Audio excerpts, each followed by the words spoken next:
da nossa miséria plena. Ninguém recebe o Evangelho achando-se algo, merecedor de algo. Por isso que eu estava dizendo, sabe o que nós merecemos? A separação eterna de Deus. Mas Deus, pela sua infinita misericórdia, revelou-se com graça a cada um de nós. Então Deus está dizendo, sabe quem vai receber o Evangelho? O que sente necessitado. Aquele que reconhece a sua necessidade, aquele que entende que sem Deus não é possível. Deus não é apenas mais um adereço das coisas boas que eu escolhi na minha história. Deus não é mais uma das minhas boas escolhas. Escolhi um bom casamento, escolhi uma boa universidade, escolhi uma boa profissão, escolhi uma boa casa, uma boa esposa, e agora eu vou escolher um bom Deus. Não, amado. Deus é aquilo que deve ser o anseio de toda a nossa força, de todo o nosso desejo. Por isso que o salmista diz, assim como as corças, como aqueles veadinhos do deserto, desejam as águas, assim a minha alma deseja por ti. Aquele veadinho lá que o salmista canta, ele era capaz de cheirar veios d'água a 4, 5 metros de profundidade no deserto, e eles cavam até encontrar o veio d'água, pelo cheiro das águas. O desejo profundo de águas. Você tem o desejo de Deus?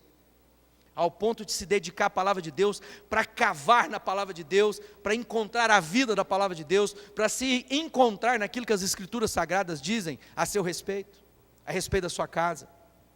Ou nós estamos tentando tratar a Deus como fast food. Eu vou lá, faço meu pedido e pego algo rápido, e imagino que aquilo vai ser alimento. E todos nós sabemos que quem se alimenta apenas de fast food, o que vai acontecer? Ele vai ter problemas graves de saúde. Então, se eu não me alimentar da palavra de Deus da forma adequada, se eu ficar apenas pensando coisas que me convêm, às vezes a gente quer ler um pedaço da Bíblia e quer pular outro, e falar, não, essa parte eu não gosto. Normalmente são aquelas partes que Deus está falando com a gente não quer operar, não quer se deixar moldar por Deus. Então a gente quer pular aquela parte. Quando lá fala de ser fiel nos dias na oferta, fala, não, eu vou pular essa parte. Quando lá fala de integridade, não, eu vou pular essa parte, porque lá nos meus negócios não dá para ser íntegro. Quando fala a respeito de não ter maledicência na nossa boca, a gente faz de conta que não é conosco. Porque tem muita gente que gosta de ser linguarudo, gosta de falar mal dos outros. Mas quando Deus está nos chamando ao arrependimento, eu preciso conhecer a minha total dependência de Deus. Você entende a sua necessidade de Deus, irmão?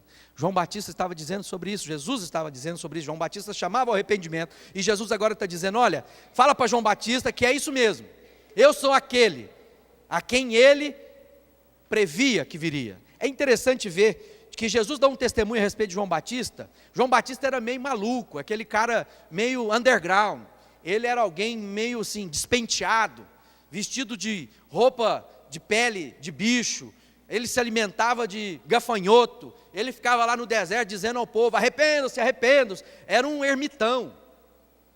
E Jesus começa a falar, olha, esse João Batista, não tem ninguém, algumas versões, talvez seja a sua aí que você leu comigo, diz assim, nascido de mulher, não há ninguém maior do que João Batista. Ele está dizendo, na história da humanidade, ninguém vai ser tão precioso a Deus como João Batista. Mas aí ele começa a dizer, só que agora presta atenção, o menor do reino dos céus é maior do que João Batista. Então ele está dizendo, a minha identidade é de outra natureza. Ele começa a dizer a respeito da sua divindade. Ele começa a dizer a quem Jesus é. Quando a palavra de Deus diz, ele é a imagem plena. Ele é o visível do Deus invisível. Você quer conhecer a Deus? Olha Jesus. Aonde Jesus está revelado a nós? Na palavra, porque é a palavra de Deus que se materializou, que se tornou carne. E aonde está a palavra de Deus? Na Bíblia Sagrada. Onde eu conheço o que está escrito, eu conheço Jesus. Eu conheço as Escrituras, então eu conheço o Pai que Jesus revela.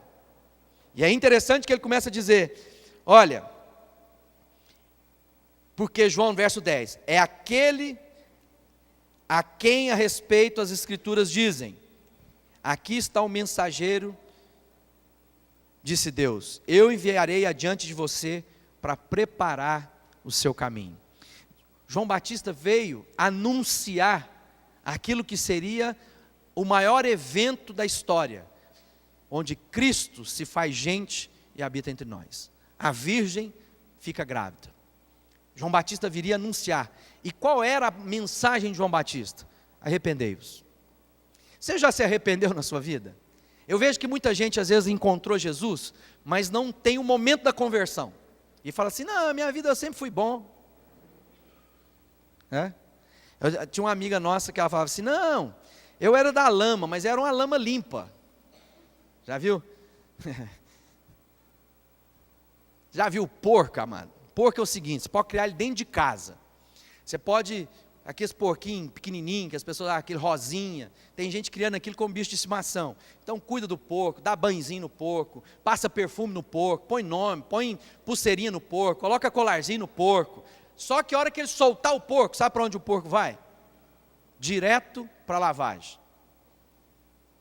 Nós somos esses, que se deixarmos que nosso desejo, a nossa vontade nos conduza, sabe onde a gente vai parar? Na lavagem.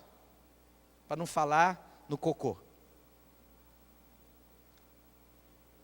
Então, não ache mais de você do que de fato você é. Não achemos a respeito de nós mais do que aquilo que de fato nós somos. Nós precisamos entender que precisamos desesperadamente de Deus na nossa vida. E João veio esse para dizer, você precisa se arrepender. Foi a primeira palavra que Jesus ministrou quando saiu para o seu ministério público, quando ele sai do deserto, depois de ter sido levado pelo Espírito para ser tentado pelo diabo. Arrependei-vos, porque é chegado a vós o reino de Deus. Sabe o que é arrependimento, irmão? Eu vivi a minha vida na minha própria consciência, na minha própria escolha, nos meus próprios desejos. O Senhor da minha vida era eu mesmo, eu imaginava, mas na verdade era Satanás, que a Bíblia diz que nós éramos escravos do pecado, éramos escravos de Satanás. Nós não tínhamos consciência disso. Quando eu me deparo com Cristo, eu converto, e agora eu já não sou mais Senhor de mim mesmo, o Senhor agora é Jesus Cristo. Então o que eu digo? Eu me arrependo, Deus, porque eu estava levando a minha vida sem ouvir o teu conselho para mim, sem reconhecer a sua obra para a minha vida. Talvez moralmente você era uma pessoa ajustada, segundo o padrão do ambiente que você vive. Mas o destino de cada um de nós sem Cristo, e para qualquer um sem Cristo, amado, não há salvação sem Jesus. Não há céu sem passarmos pela cruz de Cristo. Não há boas obras que vai nos garantir um lugarzinho no céu. Não há religiões que vão construir uma caminhada e uma jornada até o céu. Se não for a cruz de Cristo, nós estamos destinados à separação eterna de Deus. Coloca isso bem claro no seu coração, que isso vai criar uma certa urgência. Quer ver como é que cria uma urgência? Diz uma historinha que alguém estava lá e ele chegou num local de um acidente onde tinha caído uma barragem e a lama tinha caído sobre um carro. E um jovem chegou e começou a observar, e todo mundo lá desesperado, tentando tirar a lama sobre aquele carro. E o jovem lá, meio indiferente, curioso, querendo saber o que é, até o momento que ele percebeu que era o carro do irmão dele. De uma hora para outra, quando ele percebeu, agora, que era alguém que lhe interessava, sabe o que ele passou? Ele deixou a indiferença de lado e passou a cavar com todas as forças para ver se pudesse encontrar o irmão dele debaixo daquele escombro. As pessoas que estão perto de nós estão morrendo. E porque muitas vezes a gente acha que não tem nada a ver conosco, nós estamos deixando elas irem para o inferno. Mas eu quero dizer uma coisa, se você não cavar a fundo, seus irmãos, seu povo, vai para o inferno. É isso que Jesus está dizendo. Quer ver onde é que ele diz isso? Jesus começa a falar dessa indiferença. No verso 16 em diante ele diz assim: a quem posso comparar essas pessoas de hoje?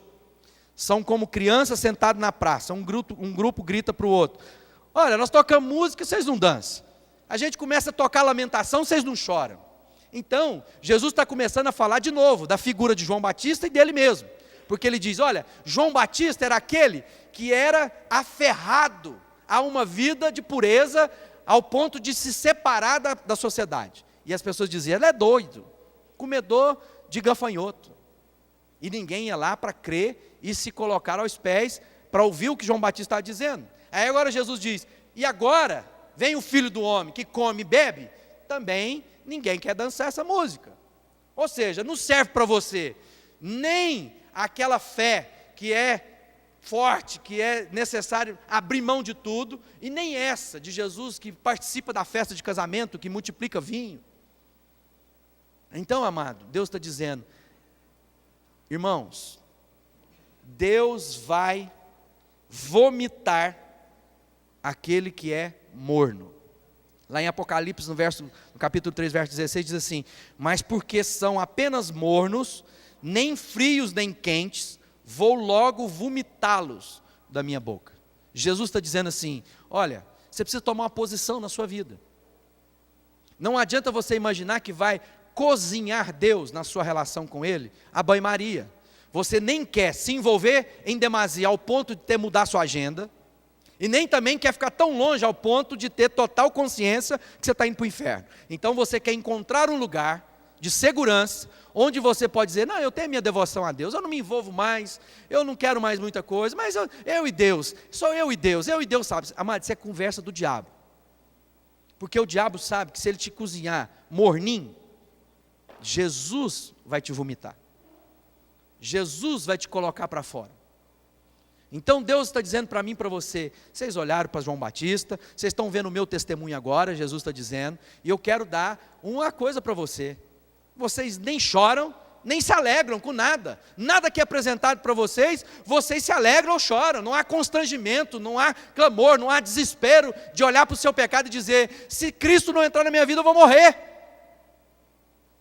Nós queremos uma vida religiosa, sem muito compromisso, sem muito comprometimento. Não quero mudar o curso da minha vida, não quero me arriscar a ganhar menos dinheiro, porque se eu de fato andar muito perto de Jesus, às vezes eu vou ter que abrir mão de algumas coisas,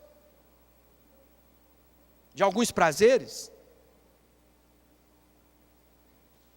E Jesus diz, olha, João nem comia, nem bebia, eu vim, bebo e como, nem com isso vocês se alegram. Por quê? Porque às vezes na hora de comer, você quer se empanturrar. E às vezes na hora de beber, você quer se embriagar. Então, nem serve uma coisa, nem serve outra. Por quê? Porque não há o que Deus tem para a sua vida. Aí, olha para quem está do seu lado e fala assim, abre o olho, irmão. Aí agora Jesus começa a falar uma coisa. O ano passado a gente teve o privilégio de estar lá em Israel, a gente levou o grupo, e esse ano a gente está preparando a viagem em novembro, sair na segunda semana de novembro, vamos passar 11 a 12 dias lá em Israel, passando pela Jordânia, lá em Petra,